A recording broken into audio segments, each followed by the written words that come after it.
Hello and welcome everyone to another YouTube exclusive here for the podcast Wrestling Society. I'm your loving leader, benevolent host, Midwest Monster, Troy Adams, and with me today is a new guest. He is Andy from the Road Home from Wrestling podcast. What's up, Andy?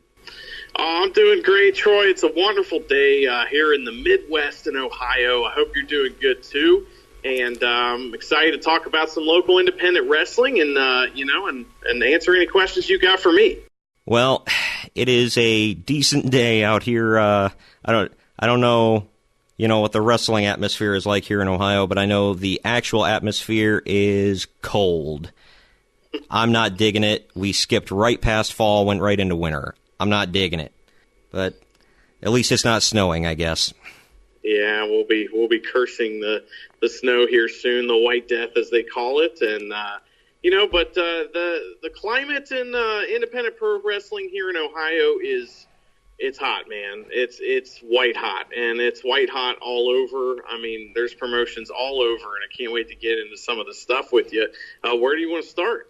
Well, just a little bit about my background. I haven't really talked about this on the podcast at all. I years ago was involved with production with Rockstar Pro Wrestling up in Dayton for about 8 months, give or take. When they were really getting going and getting noticed, they did a lot of work with a lot of promotions around here. And that's actually the first time I found out about the guys from the old Heartland Wrestling Association. What can you tell me about? Are a lot of those guys, those veterans, still around wrestling in this area? Yeah, absolutely. I would, if you're familiar, I'm not sure what year you're talking about at Rockstar Pro. I've been going up there for, over 3 years now, and we only miss a few shows a year, and we try to get up there as much as we can. It's a tremendous promotion. And it's something that's grown quite a bit, especially considering, Sammy Callahan has now moved to Dayton, and, he has him along with Dave and Jay Chris. They have kind of built a new kind of era in pro wrestling in Dayton, along with Pro Wrestling Revolver, which is another promotion that Sammy Callahan runs, and they run out of the same building a lot of times. But yeah, some of those veteran guys are still there. I mean, one of the guys that would have been around since the very beginning is Aaron Williams, and he was just recently their champion. He's a good friend of mine, and he's a guy that we see all over the place at a lot of the promotions that we go to. I absolutely love Aaron Williams, both in the ring and as a person. He's a great guy and a great talent. One of my favorite matches I ever got to see of him was he took on Al Snow at the Kenny Gassaway Memorial, I want to say 4 years ago, if I'm thinking correctly. It was a great match. Al Snow doesn't get the credit he deserves, an Ohio boy. And, and I actually got to see Aaron Williams win the Rockstar Pro title from Ben Chimera years ago. Now, that's a name that you're not going to hear around Rockstar Pro very often anymore, Benjamin Chimera. So, he is actually the first Rockstar Pro champion. Yes. However, they don't even recognize that. They say that Aaron was the first Rockstar Pro champion. Yeah, there's some kind of issue there. He was still wrestling when I first started going up there. Mm-hmm. However, he retired a couple months, maybe a year into me going up there. And we haven't seen him around for a long time, and unfortunately, he's become the butt of a joke, many jokes, and I don't know much about him. I just know he was in HWA back in the day. Right. I believe he was number 2 in a group out there, and it's really interesting how HWA.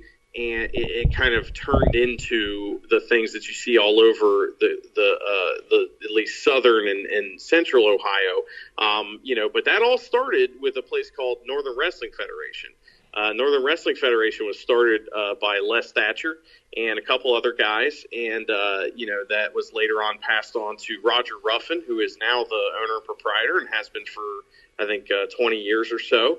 And they're about to celebrate their 22nd anniversary here coming up next month. That's awesome. They've been around for a long time, and they're kind of where all Ohio independent wrestling, modern independent wrestling, after the territory days, where it all begins and ends. So, everything springs from that. And then HWA springs from that. Rockstar Pro springs from HWA, and so on and so forth. So, right. It's an interesting lineage. And, something that's kind of neat is when I first started doing the Road Home from Wrestling podcast, our main goal was to cover Ohio and, Indiana and Kentucky independent pro wrestling and kind of let the world know about all this amazing stuff that we got going on. And I reached out to Les Thatcher because I heard that he lived in our area, and I was able to kind of befriend him and I've been to his house and we've gone out to lunch a million times. And, he's been one of those people that's helped me kind of learn the history of the area. And, it all starts with him and it kind of goes out from there. But a lot of people talk about how our area is really great for college basketball, because we have Xavier, we have Cincinnati, we have Louisville, we have UK, we have all these amazing schools, with great basketball. It's exactly the same with independent pro wrestling. Exactly the same. I mean, it's the more you dig into it, the more you find another promotion that's awesome, and then another promotion that's awesome. And it's kind of unbelievable as to how many great places there are to see independent pro wrestling. Probably, if you're in Ohio, Indiana, or Kentucky, within just about 20 miles from your home, I guarantee you there's a promotion near you. Well, yeah, and if you go, I know if you go a little south, there's OVW even.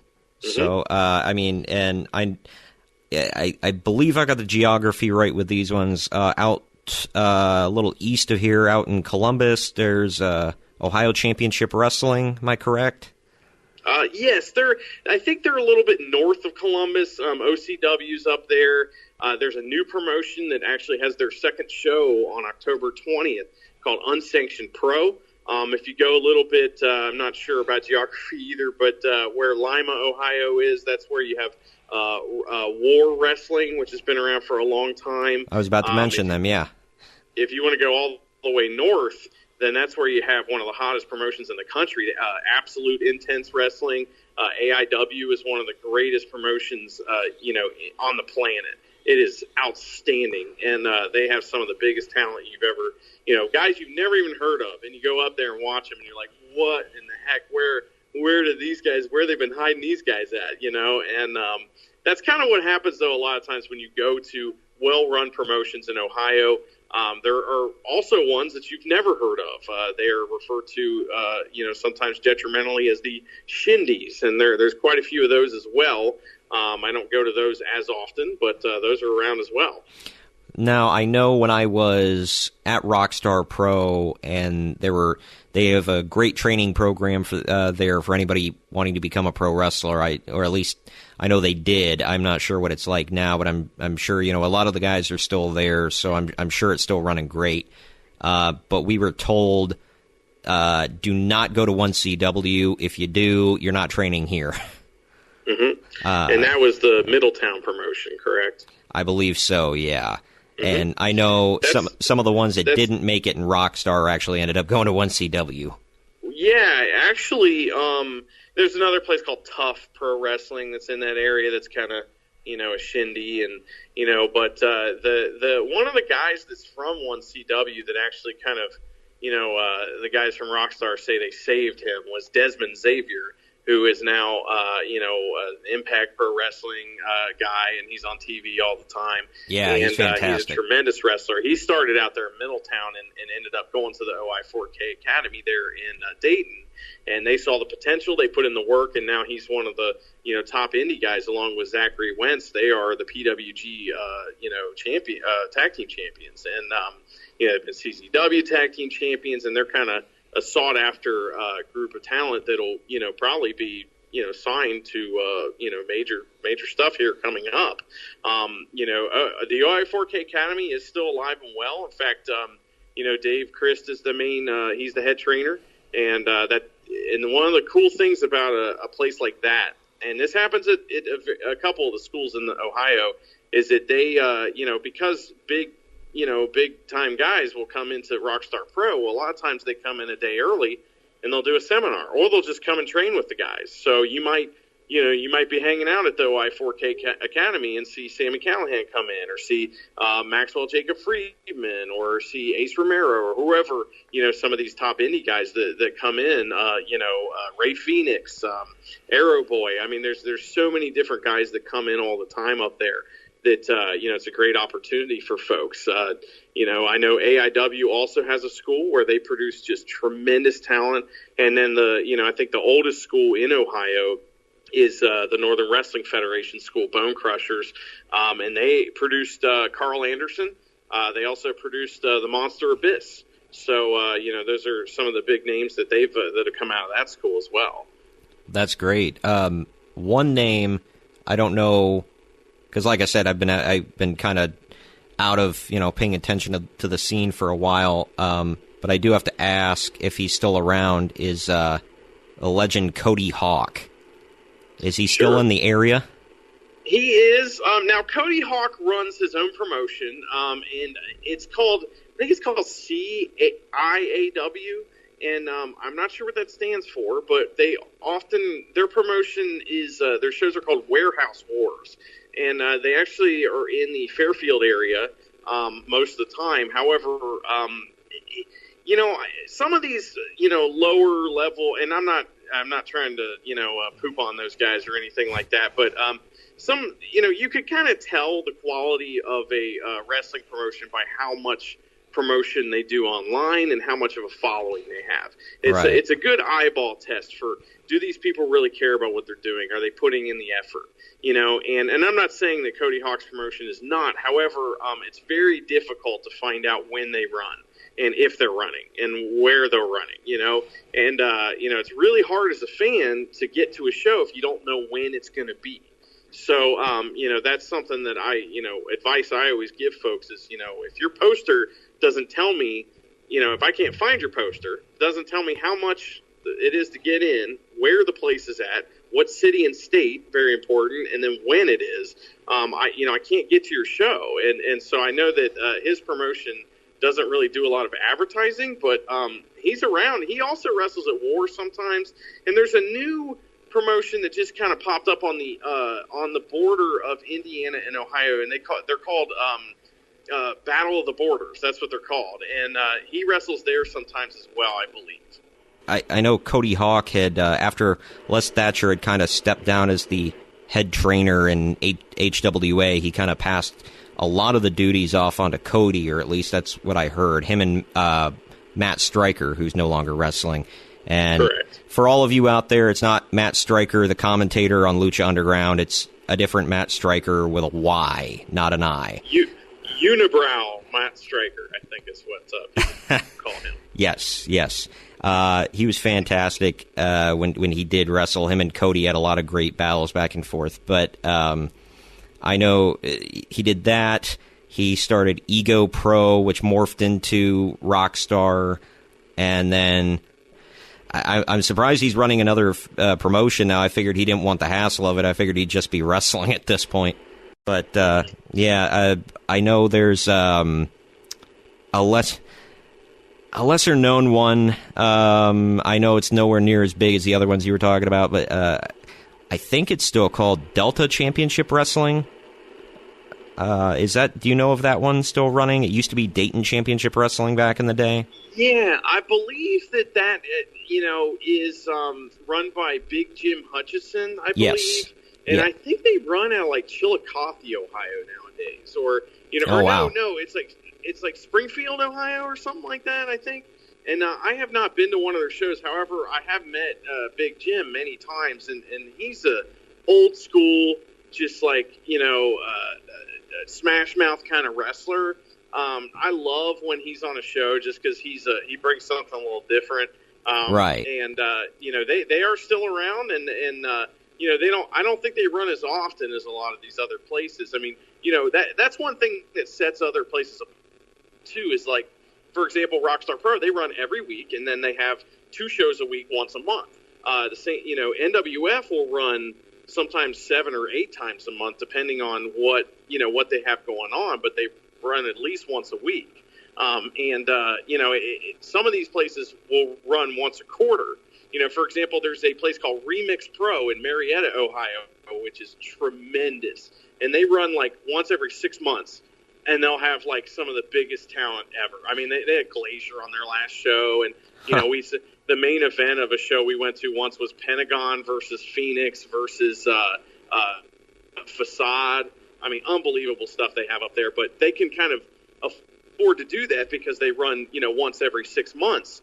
But some of these places that run quarterly, they have pretty big shows and they draw huge because they don't have the, the overhead to run every week and the pressure to, write a storyline for all the wrestlers, every single week. And Right. some of these places that run less often are actually, they sometimes draw, really well just because of that and because of who they're able to afford to bring in. Well, correct me if I'm wrong, was one of the champions of Remix Pro, was it Ron Mathis at one point? Absolutely, yeah. The White Trash Messiah. Yeah, I see he's, looks like he's bigger than ever around the Ohio scene now. I mean, is he still been making the loop? Ron Mathis. Yes, he's a guy who is very old school, much like Big Jim. And in fact, I think he's wrestled on Big Jim's shows before, and he's from Chillicothe. But, Right. The thing about Ron Mathis is this, all right? He is not a flippy dude. And he's not a guy who does, lucha wrestling or anything like that. He is an old school ground-based wrestler that just sells like you wouldn't believe and is tremendous, whether he's a good guy, a bad guy, whatever position you put him in. Recently he had a Rockstar Pro Heavyweight Championship title match with Aaron Williams in the main event. 2 Rockstar Pro originals going at it. And, these guys have been around forever, and they had a top-notch wrestling match that could headline anywhere. I mean, it was just off the charts good. And that's the kind of stuff that you get from Ron Mathis on a weekly basis at Rockstar Pro, and anywhere else you're going to see him. He is amazing. And, I think one of the things that's really great about him is that he gets wrestling, and he doesn't have to do all those crazy things in order to have the crowd be behind him, or hate him, whatever the case may be, that whatever he's interested in having the crowd doing. And another guy that's from Chillicothe that, he's kind of partnered up with or has been in the past is Bruce Gray, another guy that's been around Ohio a long time. And those 2 guys are some of the best wrestlers in Ohio that will never leave their feet, that are kind of brawler type guys, but are just outstanding wrestlers and guys that, are kind of a boon to any card that they are on. It's cool to see, because I keep up with some of the guys online as far as like what they're doing now, and because it's interesting to me to see some of this stuff, because I remember seeing Bruce Gray when he was it's almost like he was trying to find himself there for a while when he first became a wrestler. At first he was a referee, and then he became a wrestler, and he was coming out to She Dropped the Bomb on Me, which was great, and he'd come out in Zubaz and whatever. And I remember him working like hardcore matches against Madman Pondo and stuff like that, and getting stapled and stuff like that. And now it's like, he seems very old school, and in like his look and the way he wrestles and everything, and and I believe he uses the DDT as a finisher. Mm-hmm. And so, it's cool to see him, people like that come so far in their character and everything and what they're doing. And someone else that was associated with Bruce in the past, I don't know about now, John Murray. Is he still the Rockstar champ? Not anymore. Oh, that's right. You said it was Williams, right? John Murray, and thank God, because he was the champion for like 6 months, maybe 8 months at Rockstar, and I love him. He is one of the most entertaining wrestlers. In fact, we interviewed him once. We've interviewed many of these folks before on the Road Home from Wrestling podcast, and you can find that, just Google us and you can find all of our episodes there. But, he's one of these guys that gets wrestling again. All three of these guys really get wrestling in a way that a lot of the younger generation that's out there now, they don't get this yet. And they will, but he said to me once, he said, there's so many ways. He said there's an infinite ways to do pro wrestling right. And there's only a few ways to do it wrong. And I think that says a lot, because he's a guy who, was kind of a flippy dude when he was younger. And, because he had a knee injury and has put on quite a bit of weight, right. He had to find a whole new way to wrestle and became one of the best comedy wrestlers that there ever has been. I mean, he is just amazing. And like through his comedy wrestling, he became super over at Rockstar Pro. And, and then he became champion. And I think they rode that horse a little too long because it got kind of silly with him being the champion after a while. But Aaron Williams is actually the one that took that belt off of him.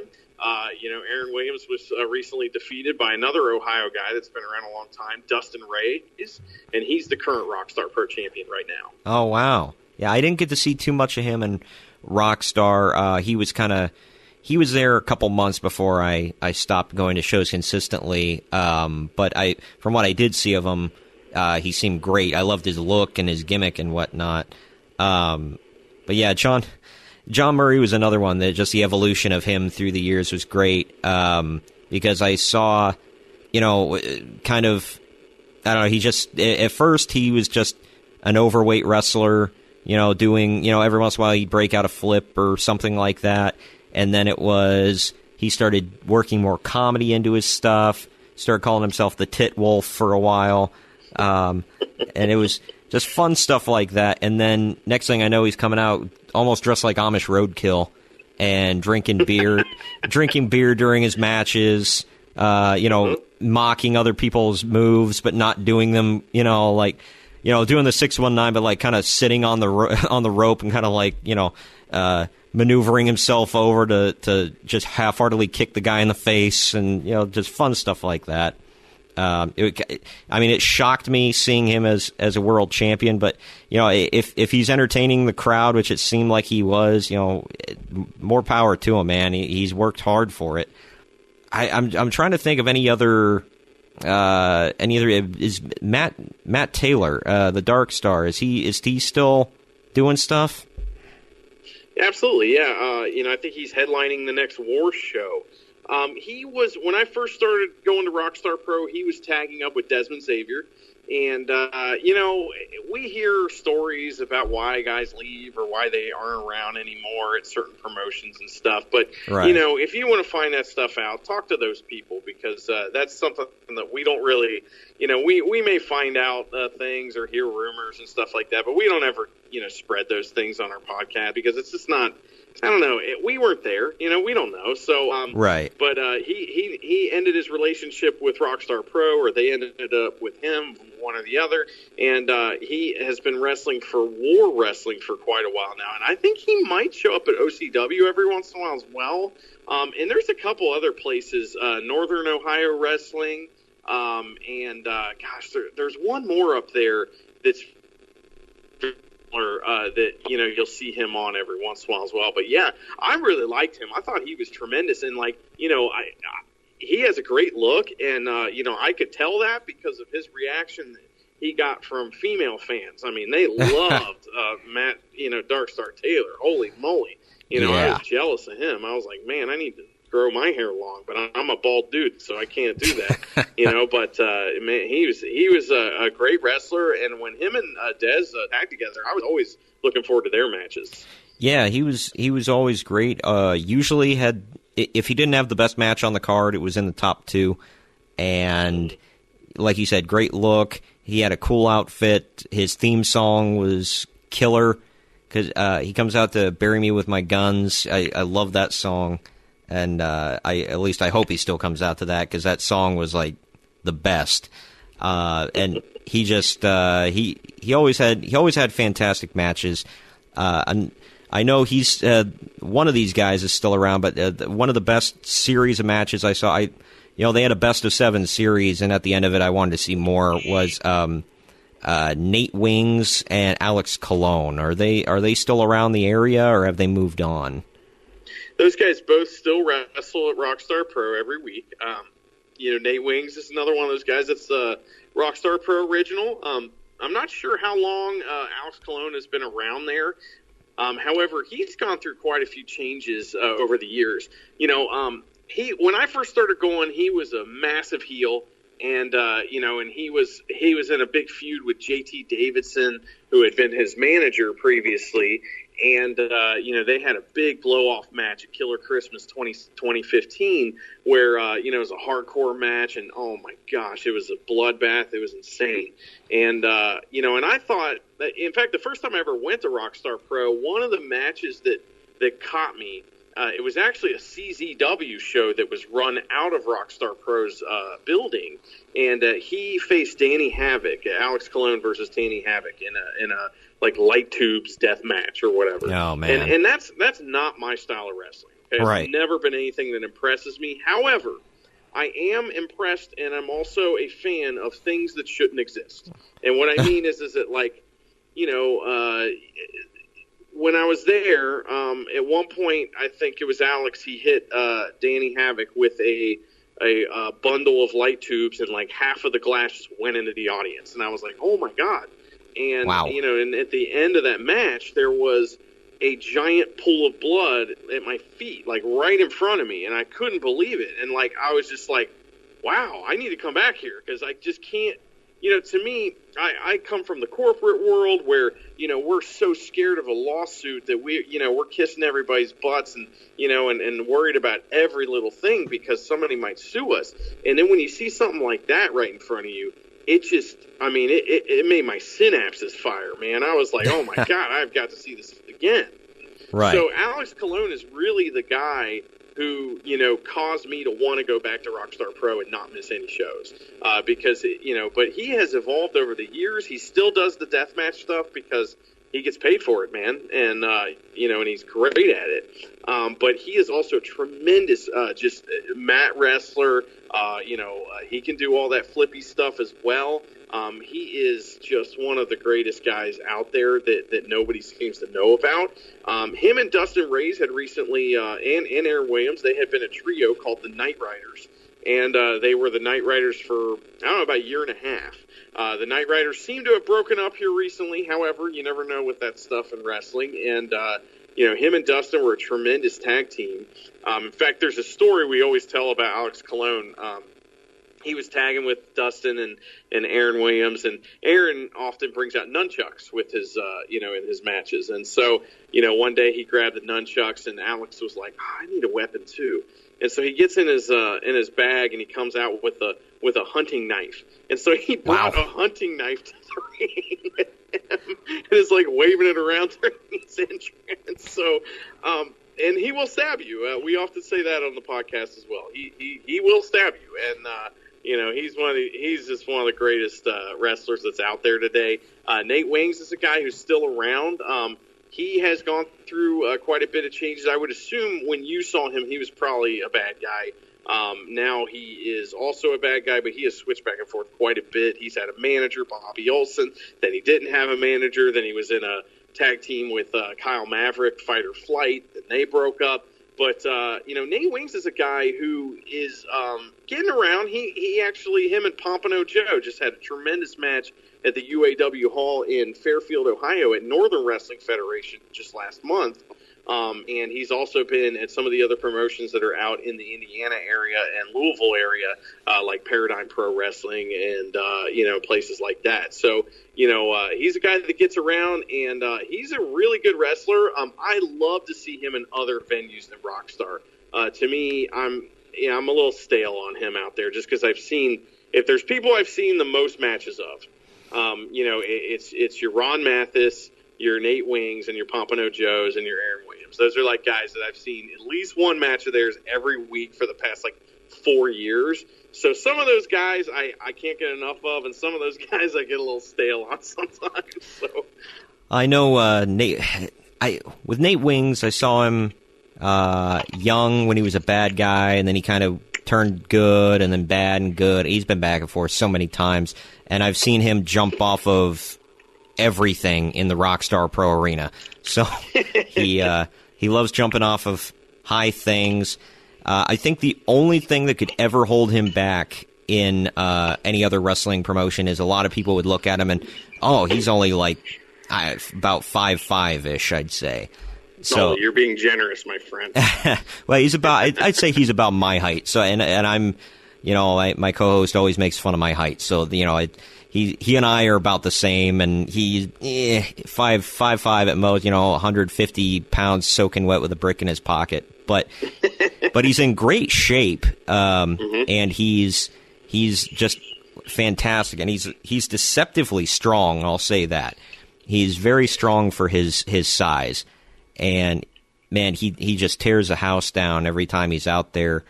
And one quick factoid about Alex Colon that kind of sums up who he is.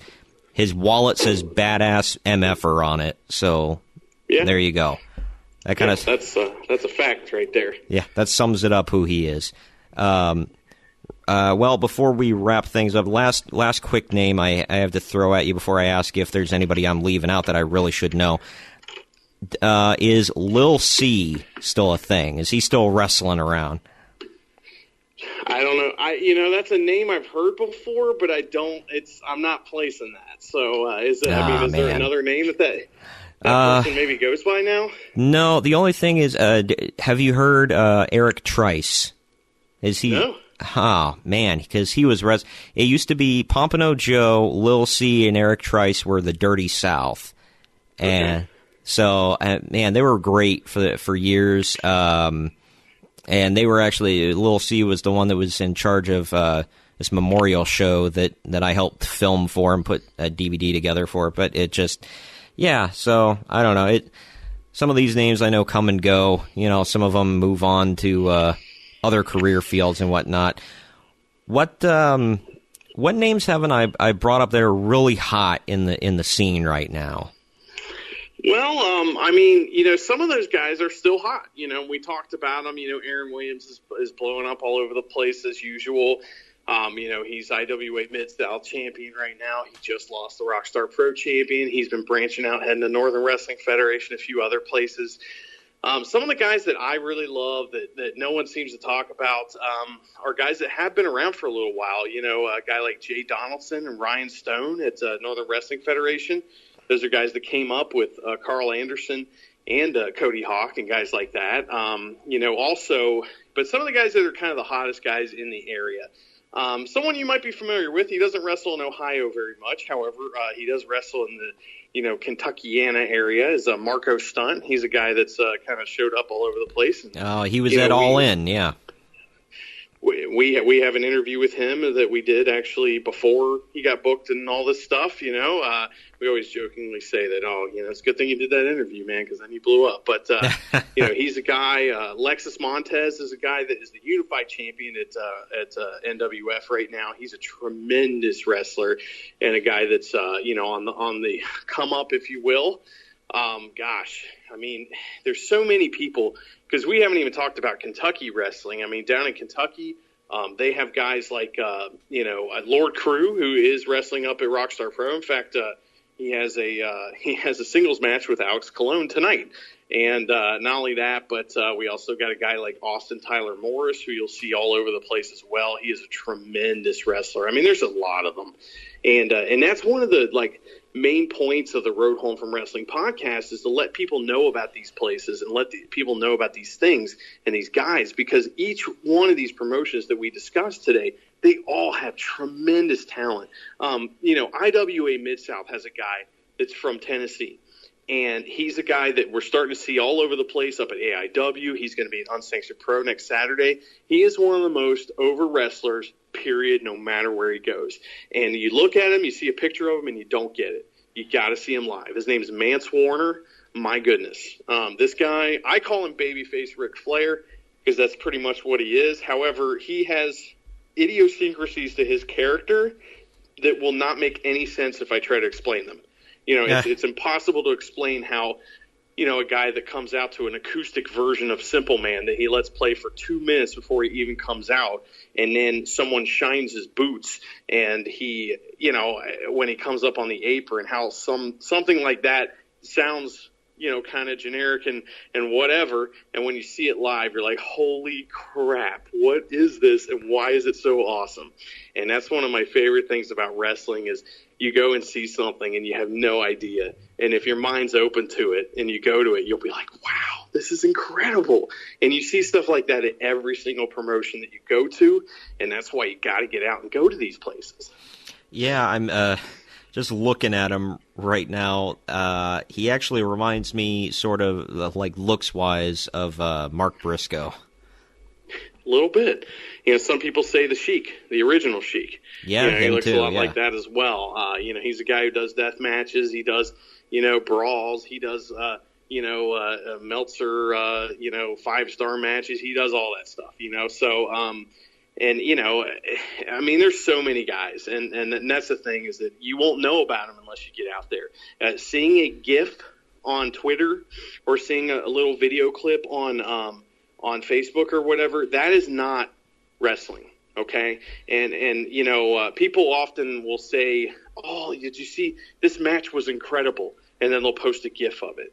Well, that's not the match, and that's the thing that you're missing out on if you don't go to this stuff is, yeah, it's cool to see, Johnny Nitro or whatever they call him now, Johnny Impact, do some kind of crazy parkour thing in a match. That's awesome. It's really neat. It's a neat little video. However, you won't get the story of that match or why he did that unless you watch the match. And so, in our kind of our world now where everyone has, the attention span of a nanosecond and all that kind of stuff, it makes it difficult for folks to sit down and watch this stuff on television. However, if you go to these shows, if you actually are there immersed in it, there's no way you won't love it. I mean, wrestling is so entertaining, and when a show is done right, you will come away with a positive experience thinking, I want more. Absolutely. I know when I used to go consistently live and, when I was even running production, it was great. Getting to go to the iPay-per-views and whatnot was fantastic. Whenever CZW would run a show at the Rockstar Pro Arena, it was, I trashed on CZW before because all I saw of it was the stuff back when Zandig ran it. And after DJ Hyde got a hold of it and everything, and, it really evolved. And, yeah, they do death matches and stuff, which I'm not super into. However, it's more than that now. And they do have a lot of great stuff and a little bit for everyone. I mean, you have to have some kind of, real good wrestling when you got people like Drew Gulak on your cards consistently and stuff like that. He's not doing death matches. So, no. And he was on the card I went to. He was being managed by Kimberly and everything at the time. So, that tells you how long ago that was. But, it's just, and I know a lot of people seem to overlook Ohio and Kentucky and stuff like that for independent wrestling and whatnot, and instantly go to, these big names that they hear about on WWE and whatnot. But, really, there's a lot of unsigned, to the quote-unquote big leagues talent here that if you really want weekly, awesome hometown wrestling, like you said, it's right here and you got to be there. Just in the past year or two, some of the guys that I've seen come through Rockstar Pro that were immediately then signed, on their basically farewell tour, Heidi Lovelace, who is now Ruby Riott. Of course, we saw one of her last shows there. We saw Sarah Logan. She was Crazy Mary Dobson on the Indies. We saw Tommy End there. So, man. He is of course, Aleister Black.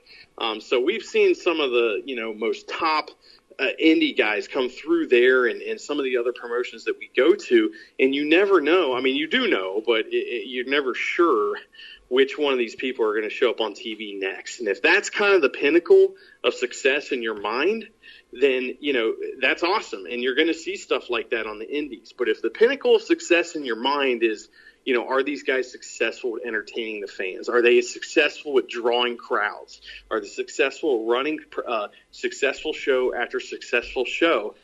That's what you're going to see at places like Northern Wrestling Federation, AIW, War Wrestling, and Rockstar Pro. And that's the magic trick there of promoting. It's very difficult. It's easy to run a show and have a bunch of people show up, if you book a bunch of big names, right? It's very difficult to run consistently and consistently draw crowds and have people interested in your product after years and years. And that's kind of the magic trick that those guys are able to pull off. And, what I consider the true success of pro wrestling is, did you entertain the fans? Did they want to come back? And that's what all these guys working together can do. And, it's really awesome, especially when you develop personal relationships with some of these folks, to see them succeed and go on to bigger things. It's also great to see them succeed in the meantime. Right. Yeah. And I mean, even someone like you mentioned, Sarah Logan, I saw her coming in quite a few times as Crazy Mary Dodson and everything, and it's like when I see her popping up on WWE as Sarah Logan, I was like, oh crap, I met her, and I saw her wrestle, before she hit it big, and everything. And I mean, you think of people like Dean Ambrose came from the area, Sami Callihan, they're in the area, they're OI4K, but nationally they're more known as OVE, They're from, I got to see them wrestle every single week before they were on television and everything. And, stuff like that's fantastic. And, definitely, I mean, the only way people are going to find out about this stuff is if people go to these shows, and if they tweet about it, they let other people know about it, they bring their friends, and it really is a great atmosphere. And all the fans, every time I went, it's like the fans all seem to know each other and get along. And it's like, it's a great thing to just go out and hang out at these places and see some good wrestling every week. No doubt about it, man. And, one more point about all that is that, a big problem in WWE right now is the inability to connect, with the fans. And what I mean by that, and I don't want to get in a big discussion about this, but say Roman Reigns, for example, he has not been able to connect with the fans in the same way that, a lot of other wrestlers have. And instead, one of the things that will cause you to have a personal connection with a wrestler that will make you a fan of theirs forever is seeing them wrestle on the indies and then see them succeed on television. I will always follow the careers of guys like that, always. Because, to me, I have a personal investment in that. And beyond, seeing a vignette about where they're from, or, or learning about the motivations of their character through actions and through matches. All the things that go in to making a pro wrestler, all right, those things are great. They can get a wrestler over on television, but the thing that makes them over the most is that personal connection. And that's what you get by going to these independent pro wrestling shows. And a good way to find out about all the things that are happening in the area is just by listening to the Road Home from Wrestling podcast. We go 2 to 4 shows every single week and report on them in a comical way. We have personal relationships with a lot of the wrestlers. Alexis Montez, who I mentioned before, is on every single week, and he's often reviewing the show that he was just on. And another thing that's great about our show is it's up just a few hours after the show's over. So we give you instant feedback on a show that just happened a few hours ago. And there's no other podcast out there that does that. And and that's why we're called The Road Home, is because we record the podcast on the road home from the show. And, and we have Aaron Williams on all the time. We've had Lord Crew on. We've had Myron Reed. We've had a million different guys in the car. Plus, we have a separate kind of interview thing that we do where we just have interviews with all kinds of folks. And we've had everyone from Dave and Jake Chris to, I've had Lanny Poffo on. I've had, everyone you can think of has been on our show. And so, if you're interested in interviews with guys from all over the country and from local, check those out. If you want those reviews, just check our show out as well. We're available on iTunes, Spotify, any podcast app, as well as obviously you can just Google The Road Home from Wrestling and find us on Twitter and Facebook and all that stuff. Right. And to your point about, personal investment and everything, I know Greg and Ramon right now, they got the same thing going on with Jeff Cobb, who's coming up through Ring of Honor and everything, because they would go to I think it's APW shows out in California and BTW and stuff like that. And they saw him when he was just starting out. And they've seen him kind of grow and, get more popular. Now he's on Lucha Underground. I can't remember the name. Matanza. Yeah. He's been on Lucha Underground for a while, and they actually didn't know that because neither one of them watched Lucha Underground. So I had to I was like, oh, hell, that's freaking Jeff Cobb. And they're like, oh, okay then. But now he's, his stock is being upped and everything in Ring of Honor and all that. And yeah, I mean, that's their guy now because they saw him come up through the indies. And it's like, that can be anybody, And like now I always loved watching people like, even people that you see on TV, in the indies growing up is like, you start caring about them more. That's why so many people got invested in CM Punk through the years because, they got to see his career evolve. Is there anything else I'm missing here before we wrap this up? No, I think we got everything. Jeff Cobb was just at Rockstar Pro a couple weeks ago, and he faced Dustin Reyes. So, I mean, just to bring it all back around, even some of those guys that you can see in California, you can also see on the indies here because if they're a national act like Jeff Cobb, you're gonna see him here. And I think I beat that over the head a little too much, but yeah, so. That's kind of our message, and that's the message I always want to get out there: is get out there and support independent wrestling and support the folks like myself and folks like yourself, the folks that are behind the scenes that are out there trying to help everybody in the area, help young professional wrestlers, help the older ones, help everybody get their name out because it's all about name recognition. It's all about knowledge of these folks, and if you pay attention to our social media, you're going to see a lot of information, and you're going to get your finger on the pulse of independent pro wrestling in the Midwest area.